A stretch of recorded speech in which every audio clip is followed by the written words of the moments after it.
अज्ञानतिमिरान्धस्य ज्ञानाञ्जनशलाकया चक्षुरुन्मीलितेन तस्मै श्रीगुरवे नमः। या देवी सर्वभूतेषु शक्तिरूपेण संस्थिता नमस्तस्यै नमस्तस्यै नमस्तस्यै नमो नमः।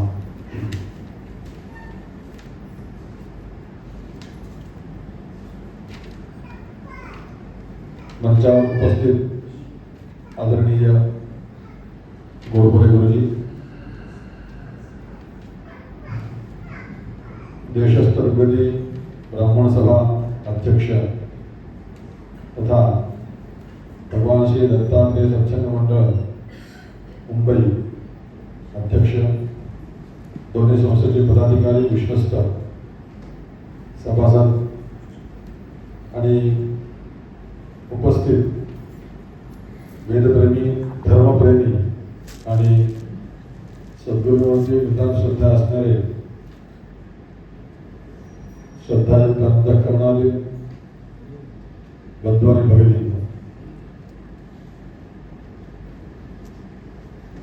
आज या ठिकाणी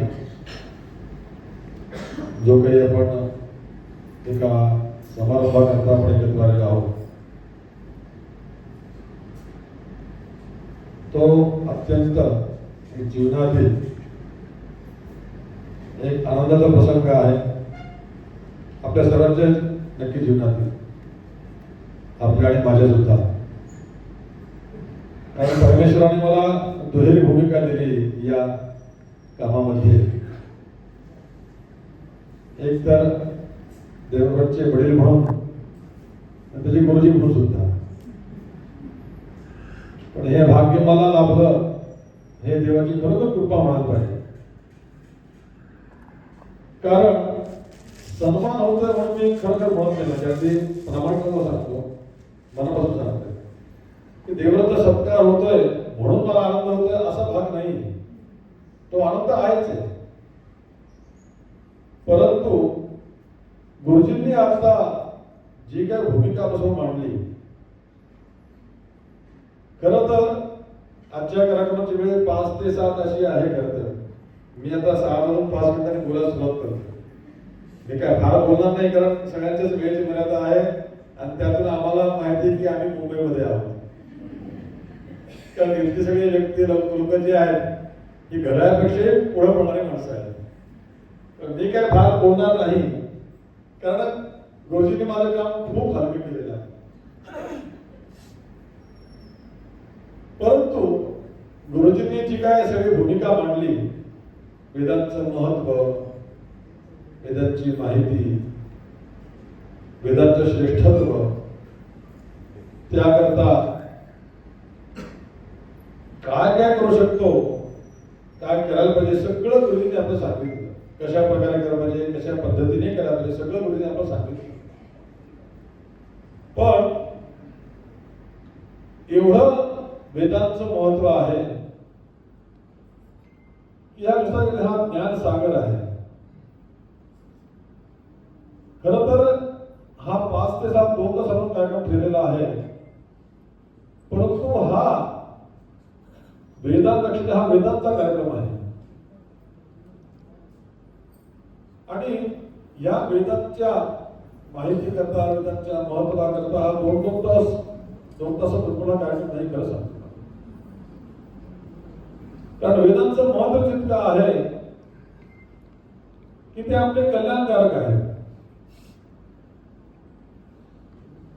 आता कल्याणकारक कसे काय,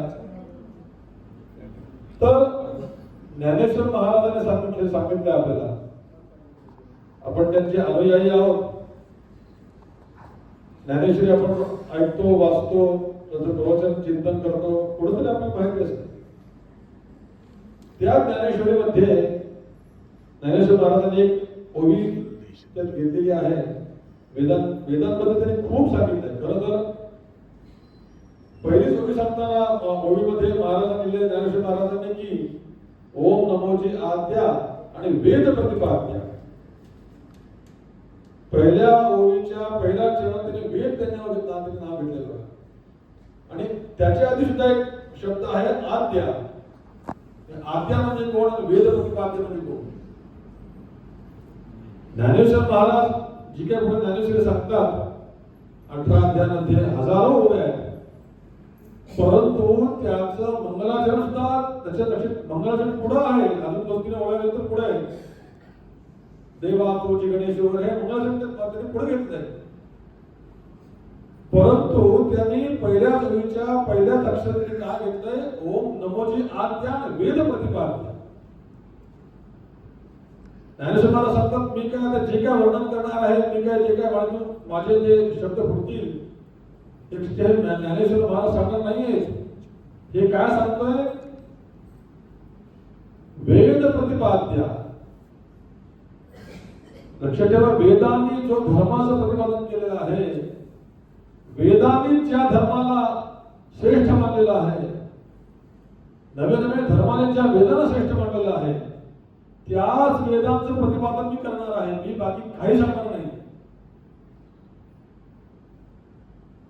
म्हणजे ज्ञानेश्वर महाराज ज्याची पुढे आपल्याला ज्ञानाचा मार्ग दाखवताय, तो मार्ग कुठून आला आणि आद्या म्हणजे कोण, तर शंकराचार्यादी जे थोर श्रेष्ठ तत्ववेत्ते होऊन गेले,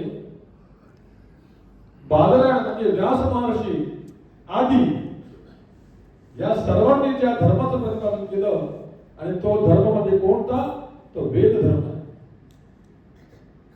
तो वैदिक धर्म आहे. त्याच मी प्रतिपादन करेन. याच्या व्यतिरिक्त मी कुठलाही धर्म माझा अक्षर सांगणार नाही. कारण का, तो धर्म, तो वैदिक धर्म, तो वेद धर्म लक्षात ठेवा, हाच आपला अंतिम कल्याण करणार आहे. मला सांगा, या सभागृहात बसलेल्या जेवढे आपण आहोत, किंवा सभागृहात बाहेर सुद्धा किती लोक असतील, त्यांना कोणी सांगावं की मला माझं कल्याण अपेक्षित नाही. सांगा कोणी मला हात करून या ठिकाणी की गुरुजी नाही, मला माझं कल्याण नको बरं का, मला माझं अकल्याण झालं तरी चालेल, पण मला आहे कसं राहायचं आहे कोणी सांगा. असं सांगा, कोणा पुढे जायचं नाही असं कोणी सांगा. पण ते लौकिक क्षेत्र असेल किंवा अन्य क्षेत्र असेल, आणि आपण तर या ठिकाणी बसलो त्या अलौकिक क्षेत्राचा विचार करण्याचा आपण बसलेलो आहोत. लौकिक क्षेत्रात बाहेर आपण फिरतोच, आपण करतोच, पण अलौकिक कार्य जे आहे, अलौकिक आपल्याला जे साधायचं आहे, भगवत प्राप्ती करता जे आपण साधायचं आहे, त्याच्याकडे ह्या चिंतना करता आपण बसलेलो आहोत. तुम्हाला सांगत कोणाला आपलं कल्याण नकोय. लक्षात घ्या, आपलं प्रत्येकाला आपलं कल्याण आपण चिंतित असू, ते कल्याण करण्याचं सामर्थ्य कुणामध्ये आहे, तर केवळ आणि केवळ हे वेदविद्येमध्येच आहे. सा विद्या या विमुक्त आहे. ही वेदविद्या कुठली आहे, ही आपलं अंतिम कल्याण करण्यापेक्षा वेदविद्या आहे का काही. या विद्या या विमुक्त आहे, अशी विद्या की आम्हाला ती मुक्त करते. आदिभौतिक, आदिदैविक, आदिभौतिक, आध्यात्मिक या त्रिविध तापातून आणि जन्मोजन्मीच्या सुखदुःखात लक्षात आपलं कोणी तारणार असेल लक्षात ठेवा, केवळ परमेश्वर, आणि परमेश्वर म्हणजेच वेदविद्या आहे. लक्षात ठेवा, परमेश्वराची सेवा म्हणजे लक्षात ठेवा वेदाची सेवा आहे, आणि वेदाची सेवा म्हणजेच लक्षात ठेवा परमेश्वराची सेवा आहे. कारण एक वेळ मी म्हणेल, तुम्ही लक्षात ठेवा जेवढी वेदांची सेवा कराल ती नक्कीच परमेश्वरावर नक्कीच पोहोचणार आहे. कारण सा विद्या या विमुक्त आहे.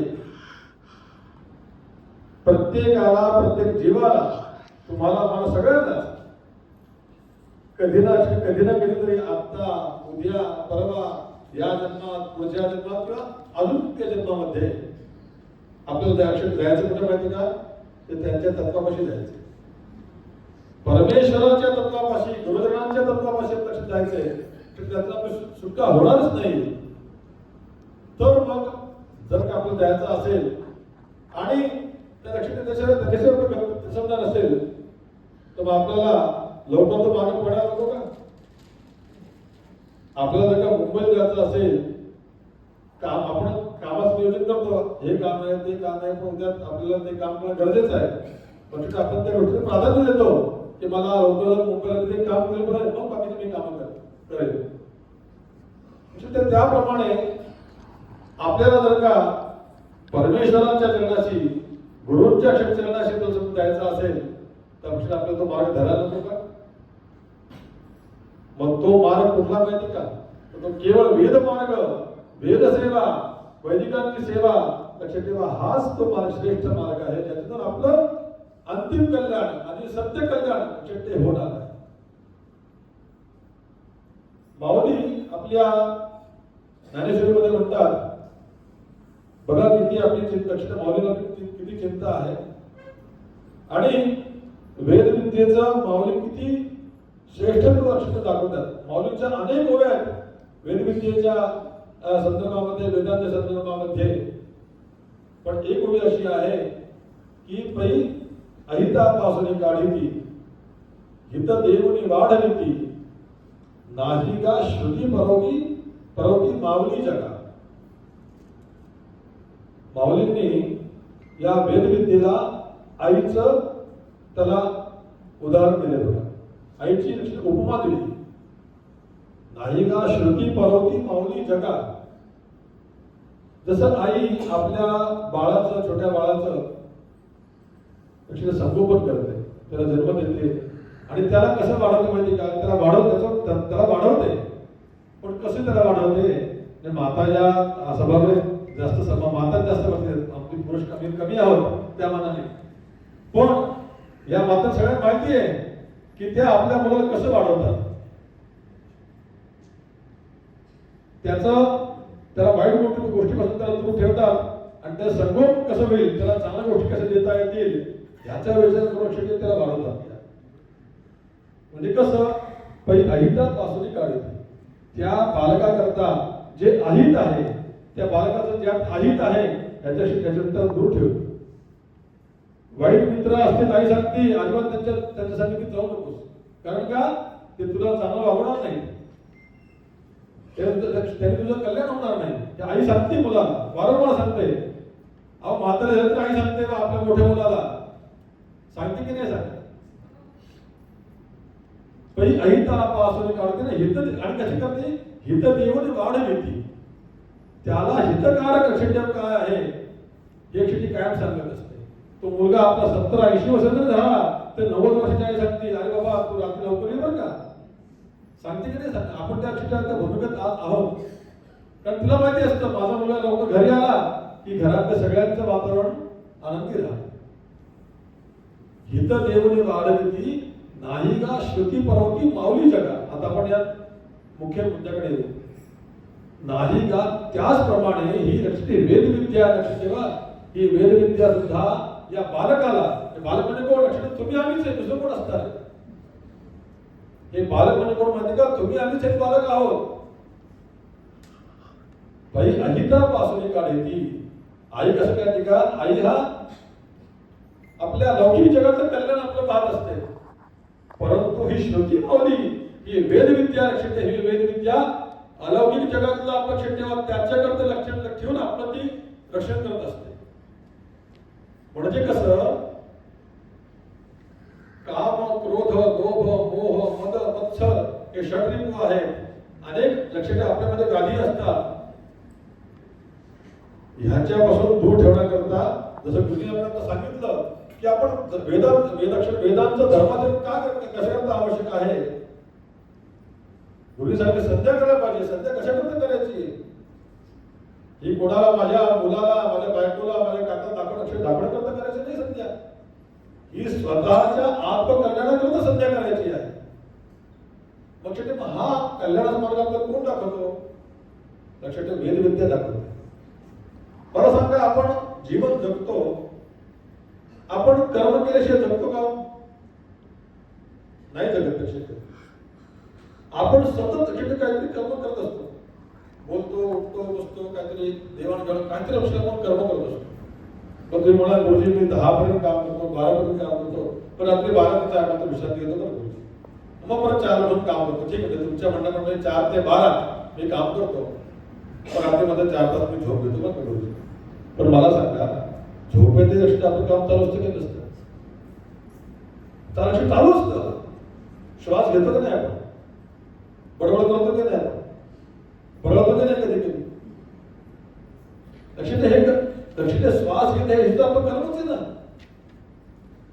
मग मला सांगा, जर आपण एक क्षण सुद्धा जर कर्म केल्याशिवाय राहू शकत नसू, तर मग असं कर्म करायचं ज्याने आपलं अंतिम कल्याण लक्षात ज्याच्यात आहे, ते कर्म आपल्याला अपेक्षित आहे ना. गुरुदेवांना, गुरु महाराजांना किंवा आपल्या आई वडिलांना, आपल्या अक्षरशः पूर्वजांना लक्ष काय अपेक्षित आहे की याचं अंतिम कल्याण व्हावं. तर मग ही वेदविद्या आपल्या लक्षात काय दाखवते? अहिता पासरी काढती आणि हित देवनी वाढविती.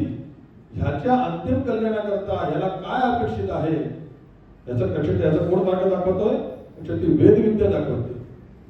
आणि मग पुढे ज्ञानेश्वर म्हणतात, नाही गा श्रुती परवती. जशी तुमची आई आहे, आपली आई आहे, त्याप्रमाणे तुम्हाला अंतिम कल्याण करण्याकरता कोण माऊली आहे सगळ्या जगामध्ये? तर ही वेद माऊली नाही का श्रुती परवती. श्रुती म्हणजे वेद. श्रुती याचा अर्थ काय की ते श्रवण करून अध्ययन केलं जातं. आज आपल्याकडे खूप काळ पुढे गेलेला आहे. आपण आपल्याकडे आज खूप आपल्या भाषेमध्ये टेक्नॉलॉजी पुढे गेलेली आहे. आता पोथ्या लिहून येतात, पुष्कळ असतात. पण ह्याच्या आधी 100-200 वर्षापर्यंत पुढे गेलं आपण तेव्हा हस्तलिखित होतं. पण त्याचे मागे आपण गेलो हजारो वर्षापर्यंत, तेव्हा काय होतं?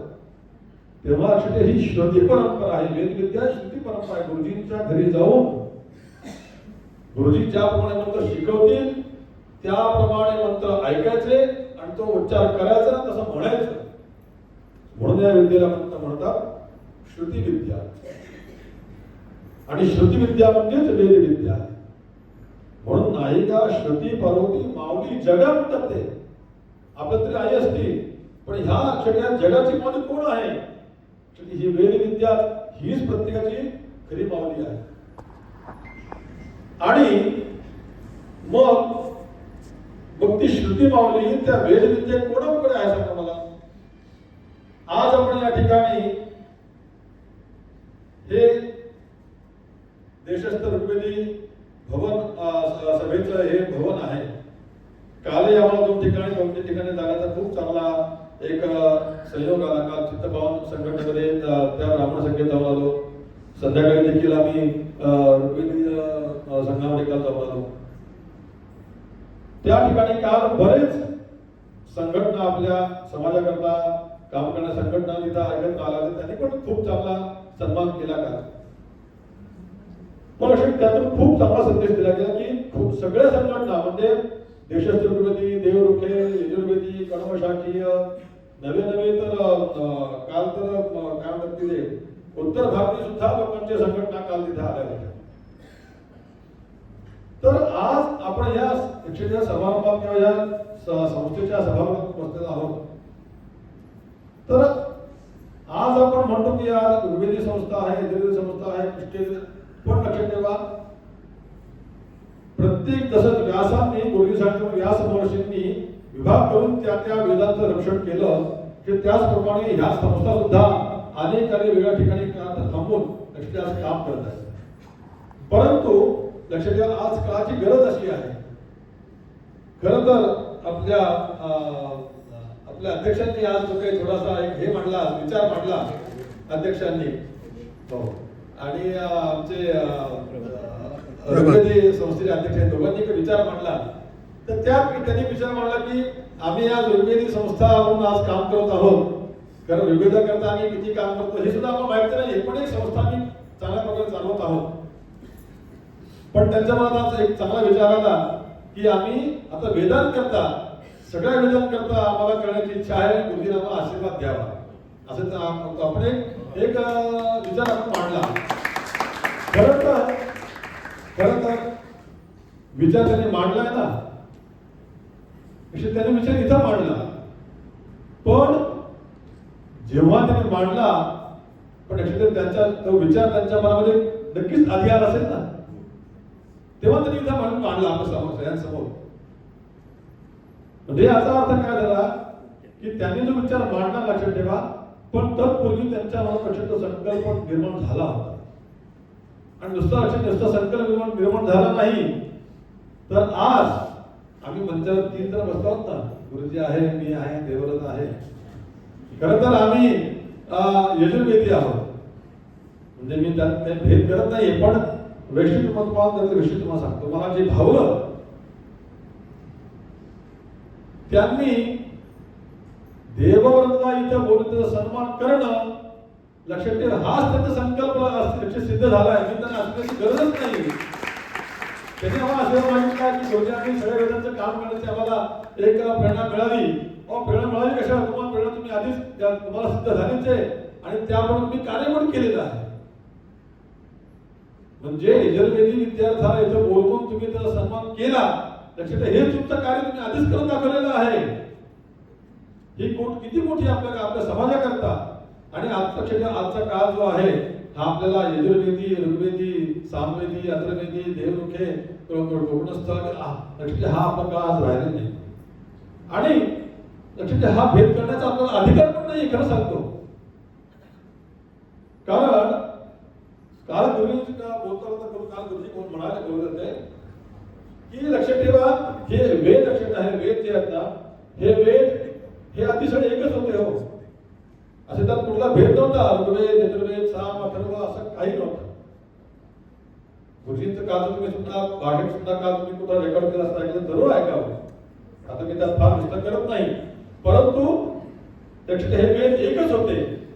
त्याचं लक्षात ठेवा, त्याचं संरक्षण करण्याकरता त्याचे भाग लक्षात करून ते त्याला दिले जातो. आता आपल्या घरामध्ये समजा मोठा व्यवसाय समजा असेल तर तो व्यवसाय समजा विस्तार खूप वाढला. भगवंताच्या कृपेने विस्तार झाला तर वडीलधारी माणसं काय करतात, मोठे आजोबा असतात जे त्यांनी त्याचं स्थापना ते काय करतात, तू ते हे सांभाळ, तू ते सांभाळ, तू तिकड सांभाळ, तू सांभाळ. आणि असं सांभाळून चौघजण म्हणून आपण व्यवसाय करतो की नाही, आणि तो व्यवसाय वाढवतो किंवा ते कार्य वाढवतो. संस्थेमध्ये आपण एखादा अध्यक्ष असतो, कोणी पदाधिकारी असतो, कोणी हे असतो, कोणी ते असतो, लक्षात सगळे म्हणून आपण काम करतो की नाही. त्याप्रमाणे लक्षात वेदांचं कार्य सुद्धा हे प्रक्रिया वाटून दिलेलं आहे. त्यांनी ते कार्य करून हा आपल्या संपूर्ण ब्राह्मण समाजात लक्षात आपण कल्याण करणं हे लक्षात अपेक्षित आपल्याला आहे. त्यामुळे हे जे आज कार्य ठिकाणी होत आहे लक्षात ही खूप मोठी आपल्याकरता उपलब्धी आहे. आणि मी तर म्हणेल ही लक्षात आज जे दंडक्रम पाठ जे लक्षात झालेलं आहे हे लक्षात ही परमेश्वराची खूप मोठी एक कृपा आहे. आमचे बाबासाहेबांनी देवळातला दुपारी विचारलं किंवा पारायण करताना तुला कुठली अनुभूती आली का काय वगैरे असं तू जरूर सांगावा मला. मी तर म्हणतो अनुभूती आता ती आली तर आहेच आहे. काही अनुभूती अशा असतात की सांगता पण नसतात आणि ते सांगू पण नाही असे संगीत सुद्धा असतात. परंतु लक्षात मी थोडा व्यापक भूमिकेतून विचार करतोय. आता गेले 2 महिने हा सगळा मी 16 समारंभ अनुभवतो आहे.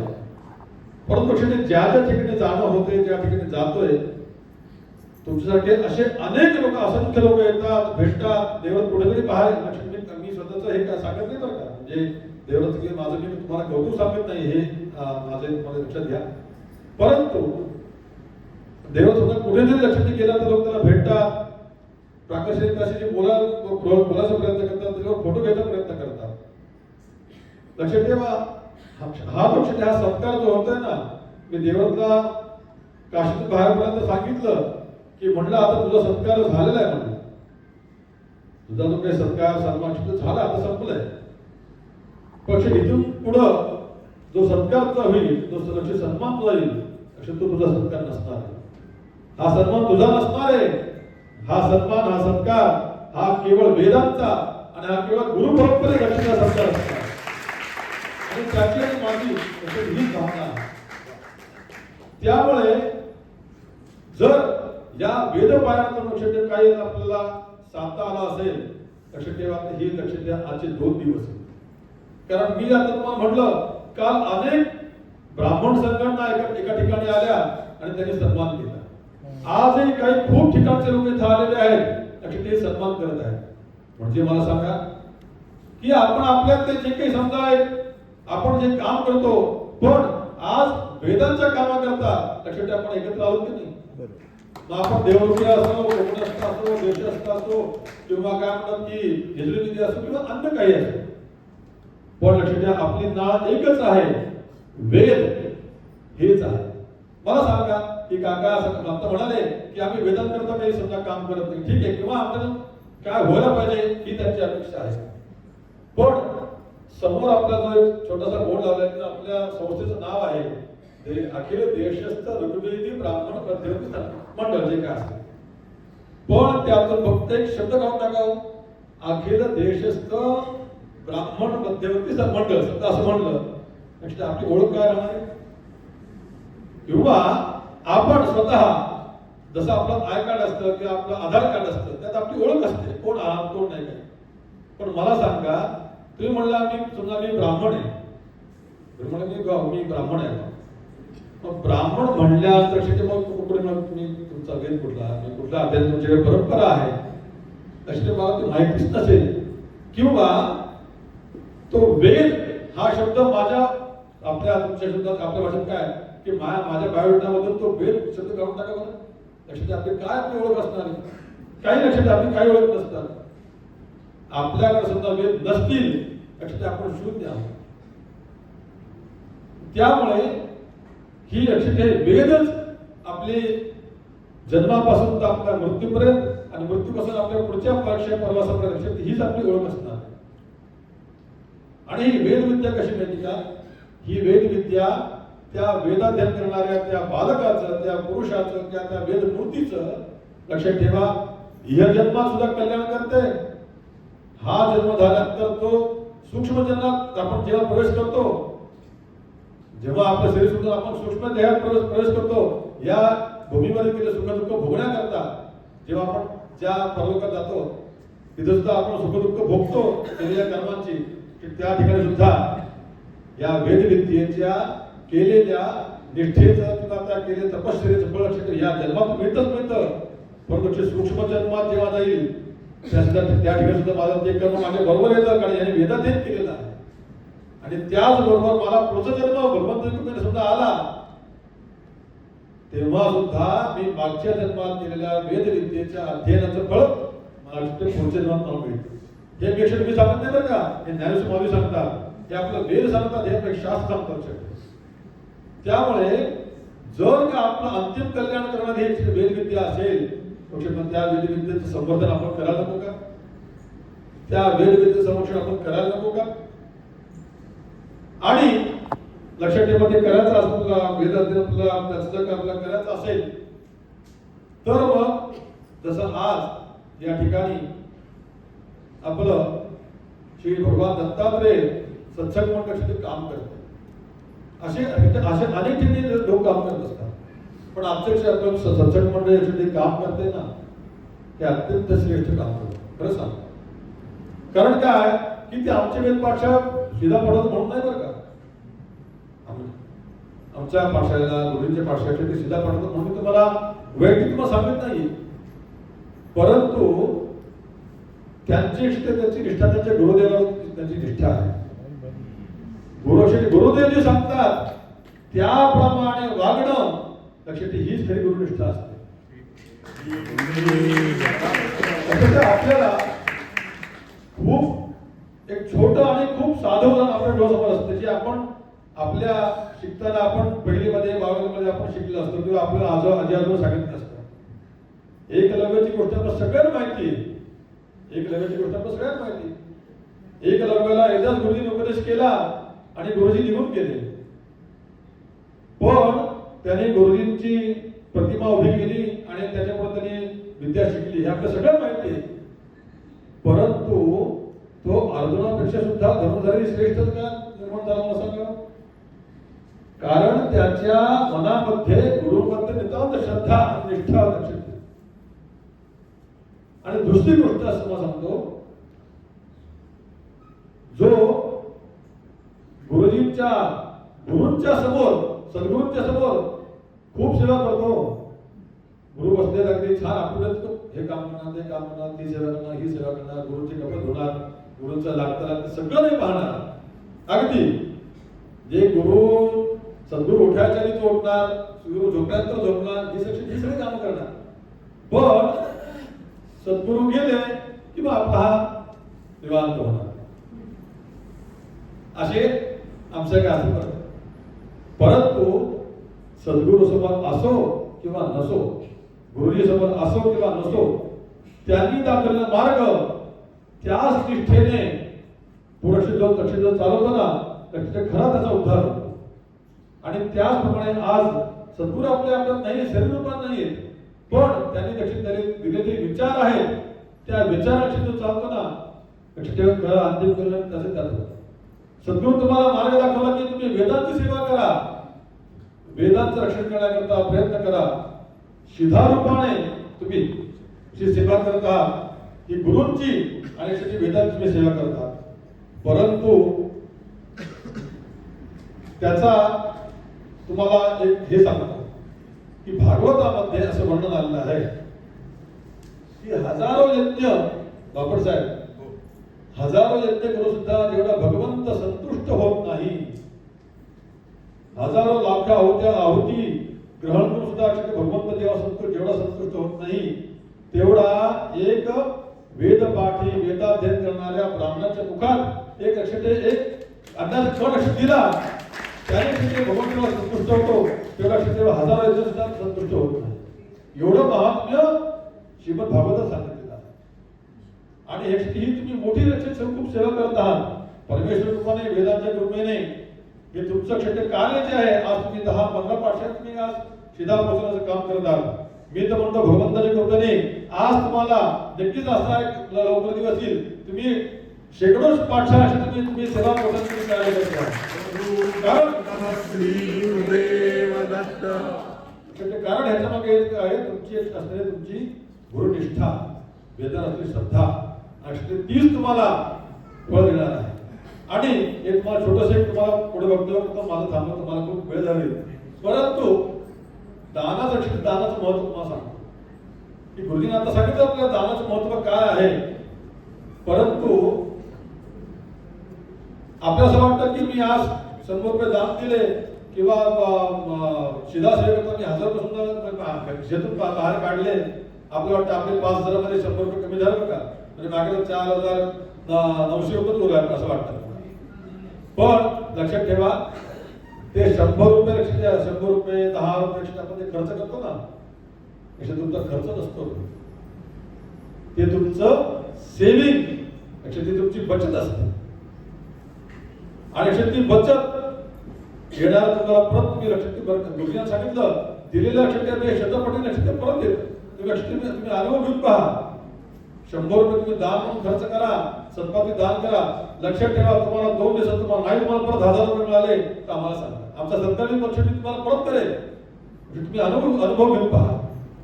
वेदविद्ये करता तुम्ही 100 रुपये दान करा, तुम्हाला 1000 रुपये नाही मिळाले लक्षात आम्ही तुमचं सत्य आम्ही परत घेऊ. इतकं या वेदविद्येचं, या दानाचं इतकं लक्षात महत्व आहे. आणि लक्षात दानाने काय होतं माहिती का, दानाने लक्षात ठेवा, दानाने लक्षात आपणच पवित्र होत असतो, आपण पवित्र होत असतो. आपलं पातक दूर होऊन आपला कल्याणाचा मार्ग आपल्याला मिळत असतो. आणि त्या लक्षात त्या दानाच्या प्रभावाने काय होतं का, त्या दानाच्या प्रभावाने आपलं मूल्य द्रव्य असते ना, ते शुद्ध होतं. कारण अशी प्रत्येक गोष्ट आपल्याला शुद्ध पाहिजे असते. आपण भाजी अशी काय आणतो, अशी आपण स्वच्छ धुवून घेतो, आपण खातो. त्याप्रमाणे आपलं द्रव्य सुद्धा, आपला पैसा सुद्धा हा शुद्ध पाहिजे. मग तो शुद्ध कसा करायचा, जसं गंगा वाहते तेव्हा पाणी शुद्ध असतं, धबक्यातलं पाणी शुद्ध राहत नाही. त्याप्रमाणे आपल्या द्रव्यातला दशांश, शास्त्रांत 10वा भाग आपण दान करा, त्याने आपलं द्रव्य शुद्ध होतं. परंतु 10वा नाही, 5वा, 4था, 3रा अक्षर आपलं जी शक्यता असेल तेवढं गोष्टी आपण दान केलं, आपलं द्रव्य शुद्ध होतं. मला सांगा, जर एखादी दान केलं जर का आपलं द्रव्य शुद्ध होत असेल तर मग तो खर्च का तो आपला फायदा हा त्याच्याने ठरावा. त्यामुळे आज खूप आनंदाचा दिवस आहे की आपल्याला या ठिकाणी या सगळ्या गोष्टींचा आपल्याला श्रवण करण्याचं आपलं भाग्य मिळतं.